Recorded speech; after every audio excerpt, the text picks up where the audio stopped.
বারাবণী জামগ্রাম আঞ্চলিক তৃণমূল কংগ্রেসের পক্ষ থেকে 11তম স্বর্গীয় মানিক উপাধ্যায় ও পাপ্পু উপাধ্যায় নকআউট ক্রিকেট প্রতিযোগিতায় শুভারম্ভ হয়েছিল।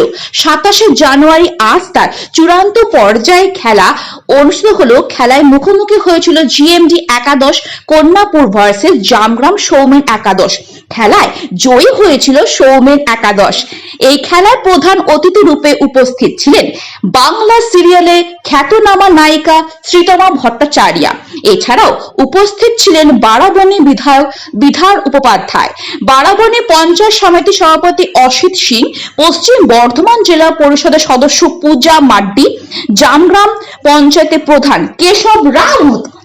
সন অফ বেঙ্গল বাংলার খবর আপনাদের সাথে, আপনাদের পাশে আমরা সর্বদাই রয়েছি। সঙ্গে থাকুন, দেখতে থাকুন সন অফ বেঙ্গল বাংলার খবর।